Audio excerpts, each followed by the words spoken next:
Hello everyone, it's Attacker72 here, and for today, so this year of 2024, the fearless year of Shadow is if not one of SEGA's best advertisements for 2024 right now, and really for the Sonic series. This year is Shadow's year, even though it's basically Knuckles' year, but Shadow takes all the spotlight with all the content we were given throughout 2024, and with 2 months away for the year before it ends, and with the year of Shadow commencing near 4th with Shadow Generations coming in the next 2 weeks, and the third Sonic movie releasing in December in 2 months, I thought let's recap everything we were given throughout the Fearless Year of Shadow event and what SEGA has in store for us in the future of 2025. There's only one thing that they're currently giving us for next year, but either way, here is a recap of everything we were given for the Fearless Year of Shadow.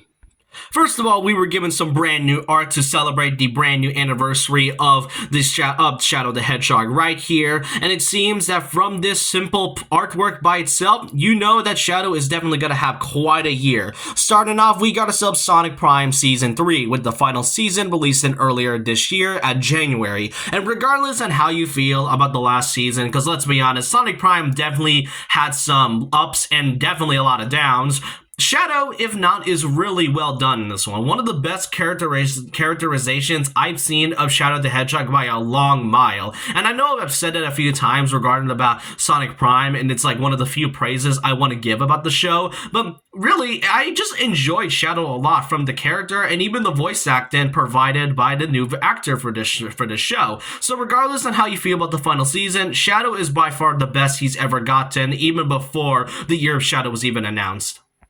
Now, also, we got some more Year of Shadow stuff, such as Sonic Forces Speed Battle, that mobile game that is still going on to this day, and surprisingly is better than the actual game of Sonic Forces. This time, we got ourselves an event that features all the characters that you can get from tokens by getting Super Shadow, and all the different outfit shadows that he has been wearing in the game, with a brand new Shadow the Hedgehog outfit that was added to celebrate the outfit as well. The Idol Shadow, to be exact. And there is like another Shadow that has just been added like a couple months ago, and I will say they definitely cook with this one. Sonic Forces Speed Battle really gives each of these characters a lot of time to shine with outfits that you would never thought you would see before.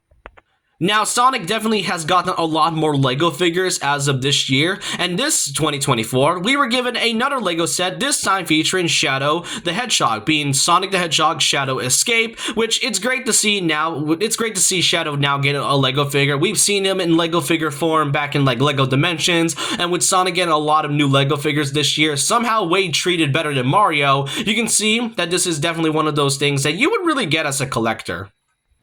Afterwards, when they announced the Fearless event, we were also given a brand new look at a Shadow the Hedgehog inspired motorcycle, obviously inspired by the motorcycle that Shadow wears in the game of Shadow the Hedgehog for 2005. And really, the motorcycle is not usually my personal vehicle that I would ride, but hey, at least it looks great. You get the nice little metal, silver, black, and red color scheme that we get to see. Now, imagine they genuinely replicate Shadow's entire motorcycle. That would have been really cool in my opinion. Halfway through of 2024 so far, the first 6 months were pretty okay, aside from the fact that April also gave us the Knuckles show on Paramount Plus, but Sonic Superstars gave us a free DLC featuring the Shadow costume for Sonic, obviously. Now, even though this is like one of the few people that were wanting to see Shadow having a classic form, because we don't really get to see Shadow or any of the other characters aside from Sonic, Tails, Knuckles, and Amy in their classic variations. Seeing Shadow not having a classic variation which is understandable, but would be kind of interesting. So I get why they made this look like a costume, but I'm not gonna lie, it's definitely one of those things that that would look really odd, especially on classic Sonic, a character that a lot of Sonic fans have started to hate recently. Next up, and now we get to the big one, starting off with the upcoming release with Sonic Shadow Generations, which will be released in 2 weeks from now as of the recording of this video. And okay, let's just be honest at this point, this game is basically just Shadow the Hedgehog 2. Because the thing about what makes this particular one so great, is that I have not seen any information or any advertisements that this was a Sonic Generations remaster. And to be fair, this didn't feel like a remaster at first. It actually actually felt like something brand new that was being added, with other Sonic and Shadow content being added, with Shadow now taking the spotlight in the main story, with also having a collector's edition, which you can unfortunately only get in limited run games, which has a really polarizing reputation right now from gamers and a lot of people that really want to get things physically. I really want to get the collector's edition, but it's unfortunately sold out, so I won't be really getting this anymore or anything at all. But hey, there's also some other pre-order bonuses, such as the addition of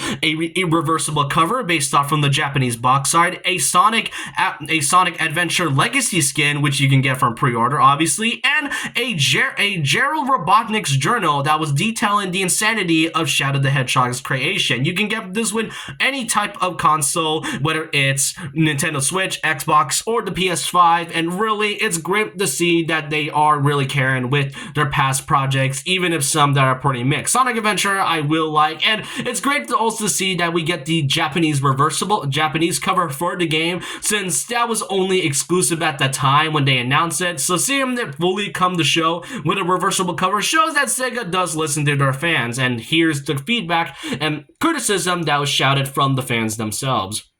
But as I mentioned before, Sonic and Shadow Generations did not feel like a whole remaster. It feels something brand new, with Shadow now taking the spotlight and has way more focus into this game than ever. And while Sonic Generations still can be bought, because Sonic Generations, I think, was recently removed from stores, but you can pretty much get this with Sonic and Shadow Generations, which, I mean, at this point, we should just shorten this as Shadow Generations or Shadow the Hedgehog 2. This feels like a sequel to Shadow the Hedgehog 2. That's all I'm gonna say right now. And really, this artwork right here is incredible, as it really shows that we get to see the story of Shadow along with his fears of the return of Black Doom. Which, speaking of, there's a lot of characters that are returning. Black Doom is making his triumphant return after only appearing once in Shadow the Hedgehog from 2005.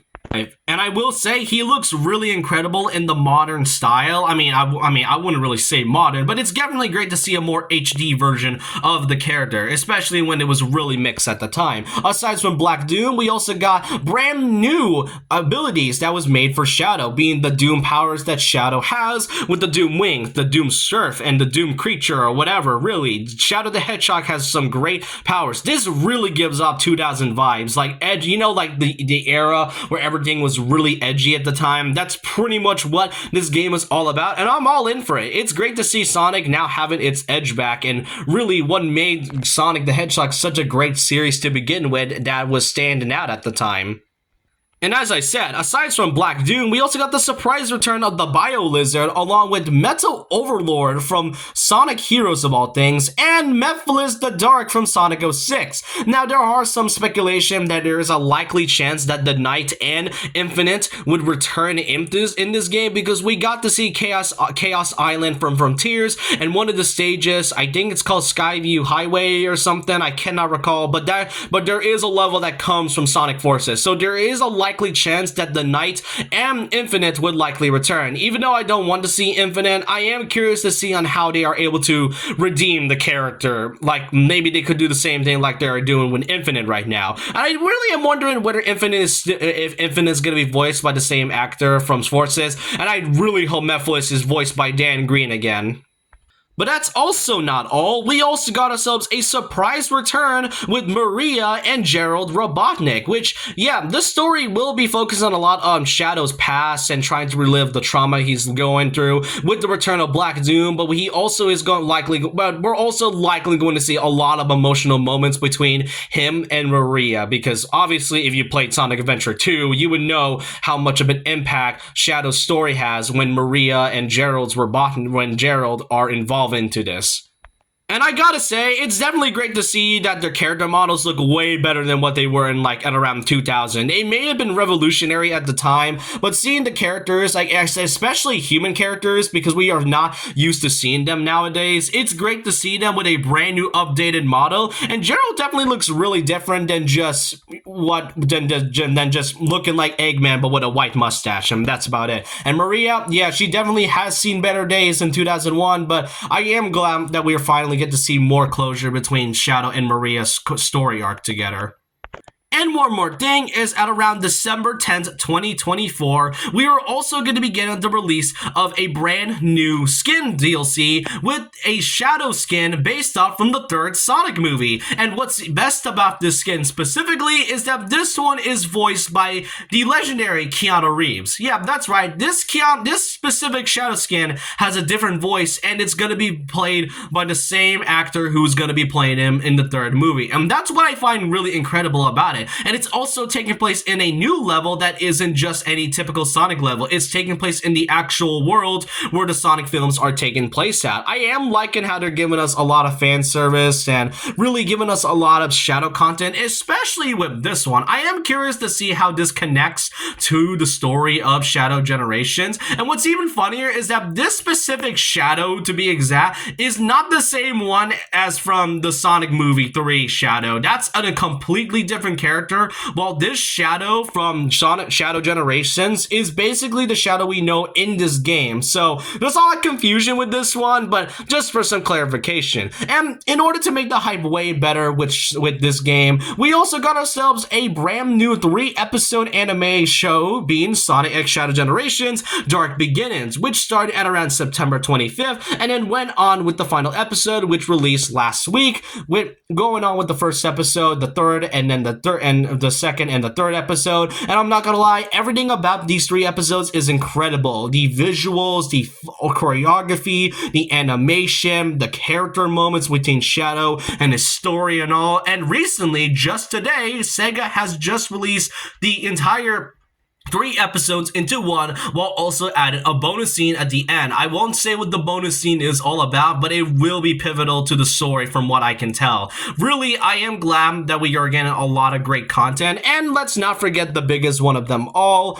that being the release of the third Sonic the Hedgehog film, releasing on December 20th, 2024.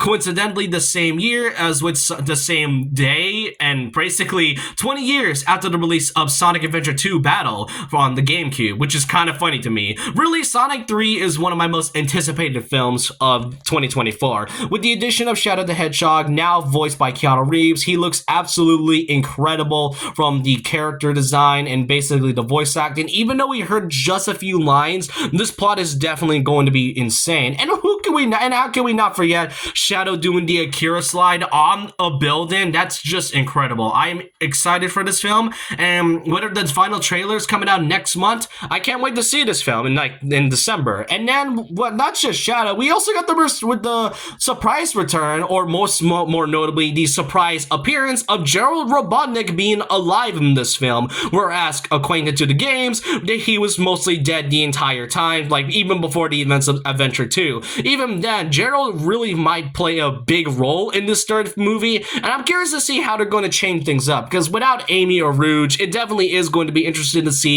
how they're going to take elements from Sonic Adventure 2. And that's not all, because even though December 2024 ends off with the third Sonic film, next year on 2025, we will be getting a brand new comic book stories based off a crossover between Sonic the Hedgehog and DC. They gave us a teaser showing up Shadow the Hedgehog as Batman, which is one of the coolest things I've seen. And then also further on, we got ourselves 5 more characters revealed as specific superheroes. Aside from Shadow as Batman, which kind of feels obvious, we also got Knuckles as Superman, Wonder Woman being Amy, which, okay, that's cool. Sonic as the Flash makes total sense. Green Lantern being Silver the Hedgehog, which also makes sense. And then there's Tails as Cyborg. I don't really see Tails as a cyborg. Then again, he was a cyborg briefly in Sonic Lost World, but I don't really see him more as a cyborg-like character as the DC character. I mostly see him as like a different character or something. Maybe I would see him as like a Robin to Shadow's Batman, who knows. But that's pretty much all we were given for this year's 2024's Year of Shadow. Yeah, that's definitely a lot we were given, even though the first few months were kind of small at first with some pretty minimal information and details. Further on throughout the second half of 2024, Shadow's year is really getting better. One of my favorite Sonic character now getting the big year that he deserves, and pretty much being redeemed from the typical old edgy character that he was, an edgelord that what people used to call him in the 2010s. But let me know your thoughts and opinions down below about this. What do y'all think of what we were given so far throughout 2024? Do you think there's going to be a lot more content that Sega's planning for 2025? Let me know your thoughts and opinions down below about this. And so with that, leave a like, comment, subscribe, hit the notification bell for more videos, follow my Twitter, and I'll see you guys next time. And remember this, once a legend, always a legend.